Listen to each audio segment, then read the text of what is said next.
కృష్ణా నది నుండి సాగు జలాల గురించి పోరాటం చేస్తున్న ప్రయత్నం ఒకవైపు, వాటిని కలుషితం చేస్తున్న విధానాలు మరోవైపు. తెలంగాణ రాష్ట్రం నల్లగొండ జిల్లా దామరచర్లలో డక్కన్ క్రోమేట్ పరిశ్రమ పెద్ద ఎత్తున ప్రమాదకరమైన 1,00,000 టన్నుల వ్యర్థాలు 10 ఎకరాల విస్తీర్ణంలో 50 అడుగుల ఎత్తున వదిలి వెళ్లారు.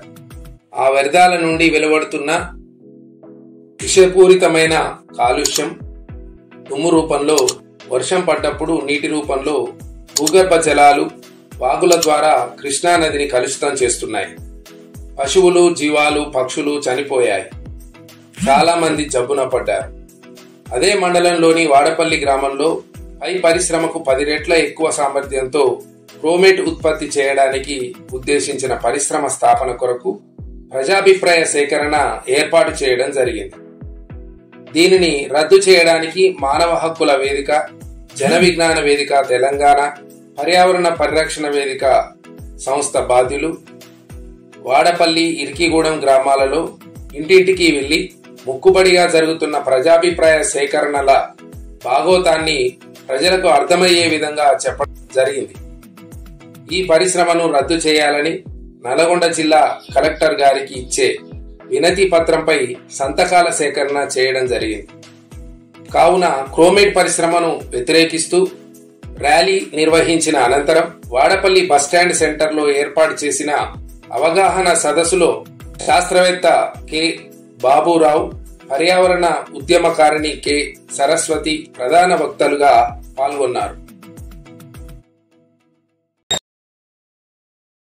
ప్రపంచంలో ఇది ఎంత విధ్వంసం సృష్టించిందనే విషయాన్ని కూడా అధ్యయనం చేశాం. దానికి అప్పుడు అమెరికా లాంటి దేశంలో, అమెరికా లాంటి టెక్నాలజీలో అంత ముందున్న దేశంలో రెండో ప్రపంచ యుద్ధంకు ముందు ఈ పరిశ్రమ ఇదే టెక్నాలజీతో పనిచేసేది. అక్కడ 1950 తర్వాత ఈ టెక్నాలజీని ఇక్కడ ఇప్పుడు ప్రతిపాదిస్తున్న ఇది కృష్ణా గోదావరి పవర్ యూటిలిటీస్ వాళ్ళు కూడా ప్రతిపాదిస్తున్నటువంటి విధానంలో ఇప్పుడు ఎవడూ ప్రపంచంలో ఉత్పత్తి చేయట్లేదు.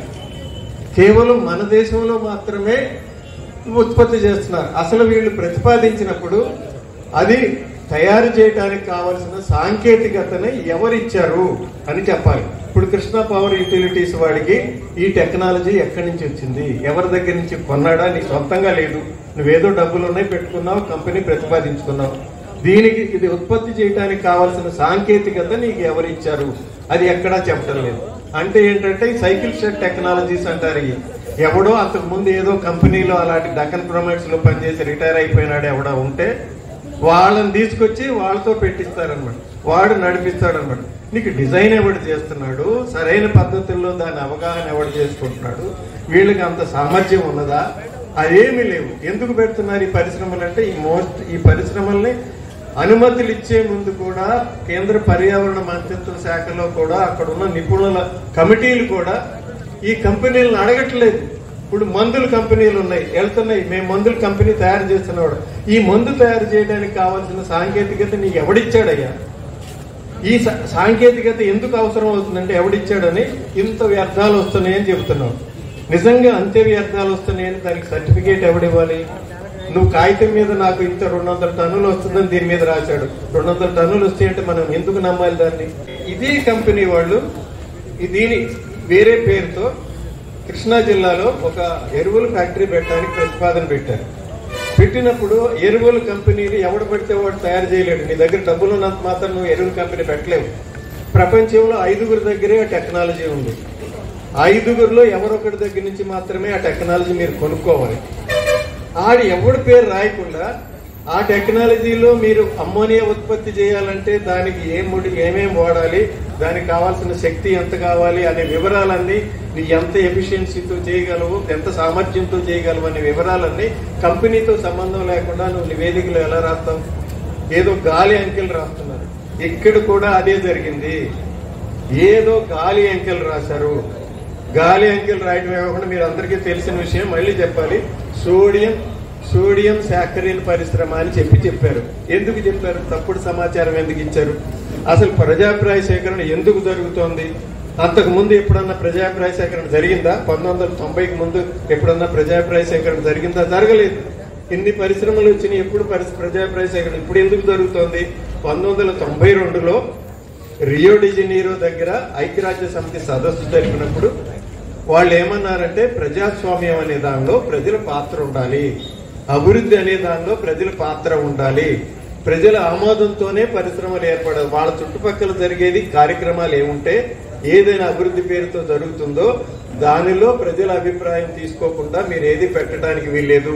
నిజమైన ప్రజాస్వామ్యంలో ఇది అవసరము అని చెప్పి అంతర్జాతీయ ఒప్పందం చేశారు. దాని మీద భారత ప్రభుత్వం కూడా సంతకం పెట్టింది. అందువల్లనే మనని ప్రజాభిప్రాయ సేకరణకి పిలుస్తున్నారు. లేకపోతే మన మీద దయదలిచి కాదు. ఇప్పుడున్న ప్రభుత్వం కంపెనీలకు అనుకూలంగా ప్రజల హక్కుల్ని తొలగిస్తూ 200 సార్లు డైల్యూట్ చేసింది. ఎందుకు? ఒక పక్కనేమో అంతర్జాతీయ సదస్సులకు వెళ్ళి మేము పర్యావరణాన్ని కాపాడుతాము, క్లైమేట్ చేంజ్ జరగకుండా కాపాడుతాము, భూమి మీద ఉష్ణోగ్రతలు పెరగకుండా కాపాడుతామని సంతకాలు పెట్టే ప్రభుత్వాలు పర్యావరణం పట్ల ఎంత ఉదాసీనం ఎందుకుంటాయంటే వరల్డ్ బ్యాంక్. కానీ మన నాయకులు మాత్రం ఇంకా ఈజ్ ఆఫ్ డూయింగ్ బిజినెస్ అనే మాట్లాడతారు. ఎవరి కోసం మాట్లాడుతున్నారు? మీకు ఓటేసేది సామాన్య ప్రజలు. వ్యాపారం చేసేవాళ్ళు ఎంతమంది ఉంటారు? 1% కూడా ఉండరు.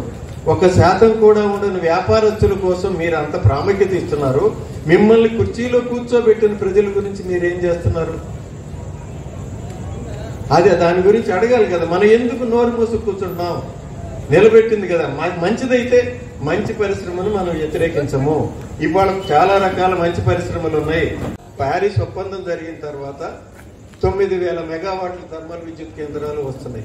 అవి ప్రపంచం తిరస్కరిస్తోంది, సైన్స్ తిరస్కరిస్తోంది, ప్రపంచాన్ని హెచ్చరిస్తోంది. ఇవాళ జరుగుతున్న ఉత్పాతాలన్నీ పాకిస్తాన్లో వరదలు వచ్చినా, నైజీరియాలో వరదలు వచ్చినా, కీనియాలో వరదలు వచ్చినా అవన్నీ కూడా భూతాపం వల్లే వస్తున్నాయి. ఇటువంటి పరిశ్రమ ప్రమాదాలు రావడానికి ఈ అభివృద్ధి విధానాలే కారణం. ఇట్లా జరుగుతున్నప్పుడు వాటిని గమనించకుండా వీళ్ళు చేసే విధానాలు వస్తున్నాయి కనుక మనం విధానాలను ప్రశ్నించాల్సిన అవసరం వచ్చింది. ఆఖరికి ఆ రోడ్ వేసే పనులకు కూడా బీఆర్ఓ లను తీసుకొచ్చారు. మా కూలి పనులు కూడా దొరకలేవు. ఆ రోజు యురేనియం ప్రాజెక్ట్ అప్పుడు ఆపకపోయి ఉంటే ఈ రోజు మనం అందరం యురేనియం నీళ్ళు తాగేటోళ్ళం. రేపొద్దున ఈ క్రోమైడ్ ఫ్యాక్టరీ, నేను అన్నది ఇందాక హరీందర్ గారితో అన్నది అదే, ఇది కేవలము వాడపల్లి సమస్య కాదు, ఇది కేవలం మిర్కిగూడెం సమస్య కాదు, ఇది కింద నదీ పరివాహక ప్రాంతం అందరికీ సమస్య. చుట్టుపక్కల ప్రతి ఒక్కళ్ళు ఆలోచించాల్సింది, ఇక్కడ చదువుకున్న పిల్లలు చాలా మంది కనిపిస్తున్నారు. ఉద్యోగాల కోసము మిమ్మల్ని అందరినీ భ్రమపెట్టి భయపెట్టి ప్రతి చోట మనం చూసింది ఇదే. మీరు ఒకళ్ళని ముంచి ఇంకొకళ్ళని బతికించుడు కాదు. ఒక మనిషి బతుకు కోసం 10 మందిని చంపుతున్నారు. ఈ అభివృద్ధి నమూనా ఇది కాదు. మనము వెళ్ళి వ్యవసాయం చేయడమే అసలైన అభివృద్ధి అని చెప్పి నేను గత 13 సంవత్సరాలుగా సిటీ ఇడిచిపెట్టినా, హైదరాబాద్ ఇడిచిపెట్టినా, మా రంగారెడ్డి జిల్లాలో ఆడ చిన్న భూమి తీసుకున్నా, ఆడనే ఉంటున్నా. ఇవాళ కూడా అక్కడి నుంచే వచ్చిన. కాబట్టి ఇక్కడున్న పిల్లలు కూడా ఆలోచించాలి. ఎందుకు మనందరి దగ్గర భూములు లేవా? ఇప్పుడు మా దగ్గర 20,000 ఎకరాలు తీసుకొని నేను ఇంతమందికి ఉద్యోగాలు ఇస్తా అంటున్నాడు. ఎంత 64,000 కోట్లు ఉన్నాయి, 20,000 ఉద్యోగాలు ఎంతో అంటున్నాడు. ఏమన్నా కోట్ల అవసరం లేదు. నెత్తికి 1 ఎకరం భూమి ఇవ్వయా? నువ్వు తీసుకున్న భూమి ఇక్కడనే వంచు. భూమి లేని వాళ్ళకి ఇవ్వండి. ఎవరు భూమి వాడు చేసుకుని వాళ్ళ సొంత బతుకు బతుకుతారు. ఇక్కడ ఇంకోటి అభివృద్ధి అంటే ఉద్యోగాలని చాలా మంది చెప్తారు. ఉద్యోగాలు అంటే ఏంటి? ఒకరి కింద ఒకరి మోచేతి కింద నీళ్లు తాగడమే. మనకి సొంత బతుకు అనేదే ఉండదు. ఇంకోటి, ఈ రోజు వచ్చే ఉద్యోగాలు ఏవి కూడా పర్మనెంట్ ఉద్యోగాలు కావు. ఆఖరికి టీచర్లకు కూడా ఉద్యోగాలు ఇస్తలేరు. అన్ని చోట్ల కాంట్రాక్ట్ నడుస్తుంది. రేపొద్దున ఇప్పుడు ఆర్మీలోనే ఆఖరికి కాంట్రాక్ట్ వ్యవస్థ తీసుకొచ్చారంటే మనకి ఎక్కడ మాత్రము నిలువ నీడ ఉండే ఉద్యోగాలు ఉంటాయా? ఆలోచన చేయండి. ఉంటాయా ఉద్యోగాలు? వీడు ప్రైవేట్ కంపెనీ వాడయా? వాడు ఏమి ఇస్తాడు? నచ్చితే ఉంచుతాడు, లేకపోతే రేపొద్దున వాతావరణం ఇవన్నీ మనం పాడు చేసుకొని, మన పిల్లల భవిష్యత్తు పాడు చేసుకొని, మన భవిష్యత్తు. ఎందుకంటే చాలా చోట్ల ఏం జరుగుతుందంటే యూత్ ఎవరైతే చిన్న పిల్లలు ఉన్నారో వాళ్ళే ప్రెషర్ పెడతారు తల్లిదండ్రుల మీద. మాకు ఉద్యోగాలు వద్దా? ఇందాక ఆ మేడం చెప్పింది, మాకు ఉద్యోగాలు వద్దా? ఏమయ్యా ఉద్యోగాలు చేసేది? మనం ఎందుకు మన సొంత బతుకు గురించి మనం ఆలోచన చేయము? ఎందుకు ఒకటి కింద మనం బానిసలుగా బతకడాన్ని చాలా గొప్ప అనుకుంటున్నాం. మా ఊర్లో మా పక్కన ఒక అబ్బాయికి 2 ఎకరాల పొలం ఉంది. 10th పాస్ అయ్యిండు, ట్రాక్టర్ ఉండే, నా దగ్గర తీసుకొచ్చిండు. అనేవాడు, మేడం నన్ను అందరు తక్కువ చిన్న చూపు చూస్తారు, నాకు ఉద్యోగం లేదు అంటాడు. నీకేమైంది? నీకు తెలివి ఉంది, బిజినెస్ ఉంది, నీ ట్రాక్టర్ ఉంది, నెలకు 20,000 సంపాదిస్తున్నావు, నీ సొంత ఇల్లు ఉంది ఊర్లో, వాళ్ళ చెల్లె పెళ్లి చేసిండు, మొత్తం భారం అంతా ఆయన నేను ఎత్తుకునేసుకున్నాడు, ఈరోజు జేసీబీ ఉంది, అన్ని చేస్తున్నాడు. కేవలం ఆయన సొంత బతుకుంది, ఎవరికి వస్తుంది? ఈరోజు ఇంజనీరింగ్ చదివి రోడ్డు మీద పడి 6,000కి ఉద్యోగాలు చేస్తున్న వాళ్ళు ఉన్నారా లేదా కదా? అందరము ఇల్లు తాకట్టు పెట్టుకొని భూములు అమ్ముకొని కూడా ఆఖరికి పిల్లల్ని ఇంజనీరింగ్లు అవి ఇవి చదివించి లాస్ట్కి అడక తినే బతుకులు అవుతున్నాయి అందరినీ. కాబట్టి మీరు ఆలోచన చేసుకోండి, మనకు భూమి ముఖ్యమా, మనకి మంచి గాలి ముఖ్యమా, మనకి మంచి నీళ్లు ముఖ్యమా, మన ఆరోగ్యం ముఖ్యమా? భోపాల్ గ్యాస్ ట్రాజడీ జరిగింది కదా, అమెరికా వాడు పెద్ద కంపెనీ, మరి అమెరికా వాడు వచ్చి ఇక్కడ గ్యాస్ లీక్ అయింది, మంది చచ్చిండు, ఇప్పటికి కూడా చస్తూనే ఉన్నారు. వాడిని పట్టుకునేది దిక్కు లేదు. మన ప్రెసిడెంట్ ప్రైమ్ మినిస్టర్ అప్పుడు ఆ కాలంలో వాళ్ళని పంపించింది. రాజకీయంలో ఎవరికి కూడా ఈరోజు నేను చెప్తున్నా, ఎవరికి కూడా ప్రజల శ్రేయస్సు అవసరం లేదు. కాబట్టి ప్రజలుగా మనం మేల్కొనాలి, మన సంగతి మనం చూసుకోవాలి, మనం నిలబడాలి. కానీ ఎవడో వచ్చి ఏదో చేస్తాడని మాత్రం అనొద్దు. రేపొద్దున్న ఈ కృష్ణానది కనుక ఖరాబ్ అయితే ఏం చేస్తాం? ఏడికి పోవాలి? మన పరిస్థితి ఏంది, మన పక్కోళ్ళ పరిస్థితి ఏంది? కాబట్టి ఒకటి, ఇది కేవలం మీ సమస్య కాదు, ఇది 2 రాష్ట్రాల సమస్య. ఈ నీళ్లు సముద్రంలోకి పోతే ఆడ సముద్రంలో చేపలు ఉండవు, ఈడ నదిలో చేపలు ఉండవు, మనకు తాగడానికి నీళ్లు ఉండవు, ఎవరికేముండవు. ఇది కేవలం తెలంగాణ సమస్య కాదు, ఇది ఆంధ్ర సమస్య, ఇది ప్రతి ఒక్క మానవుడి సమస్య. కాబట్టి అందరం కలిసికట్టుగా పోరాడాలి దీని గురించి. ఇంకా న్యాయ వ్యవస్థ ఉంది, న్యాయానికి కూడా మనం పోరాడాలి. మనం అందరం కలిసికట్టుకుంటే ఖచ్చితంగా సాధించలేనిది అంటూ ఏమీ లేదు. ఇది మనం అందరం గమనించుకోవాలని చెప్పి నేను సెలవు తీసుకుంటున్నాను.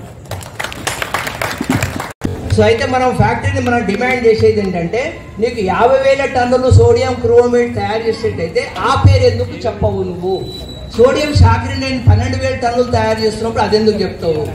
సో కాబట్టి మన ఫ్యాక్టరీని ఇటువంటి మోసపూరితమైన పదాలు వాడి కాగితాలు మన గ్రామాలలో పెట్టి మనని మోసం చేస్తున్నారు. కాబట్టి మనం ఫ్యాక్టరీకి పోయిన వాళ్ళందరూ అడగాల్సింది ఏంటంటే, నువ్వు 50,000 టన్నులు చేసేది వదిలిపెట్టేసి నువ్వు 12,000 టన్నుల గురించి ఎందుకు మాట్లాడుతున్నావు?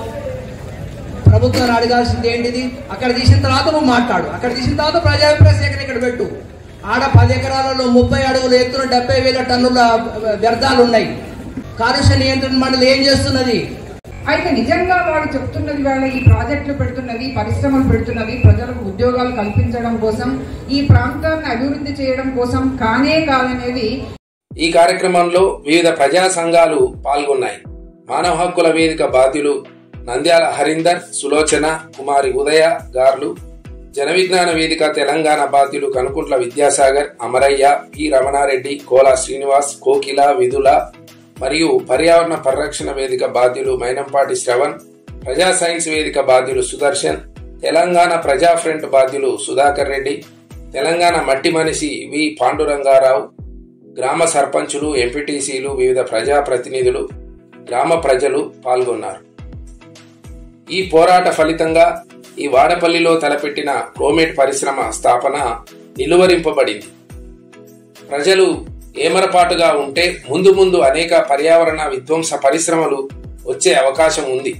కావున పర్యావరణ స్పృహ కలిగి ప్రజలు చైతన్యవంతంగా ఉన్నప్పుడే ఇలాంటి వాటిని ఎదుర్కోవచ్చు. మన పర్యావరణాన్ని మనం కాపాడుకున్న వాళ్ళం అవుతాం. భావితరాలకు ఆరోగ్యమైన పర్యావరణాన్ని అందించిన వాళ్ళం అవుతామని తెలియజేసుకుంటూ save the nature, it's saves us. ఇది జీవితాలకు ప్రాణాలకు సంబంధించిన విషయం. మా ప్రజల ప్రాణాలకు సంబంధించి ఏ ఒక్క చిన్న నష్టం జరిగినా ఊరుకునేది లేదు. మేము ఖచ్చితంగా 100,000 లక్షల కదిలి వస్తాం, ఇట్లాంటి పరిశ్రమలను వ్యతిరేకిస్తాం.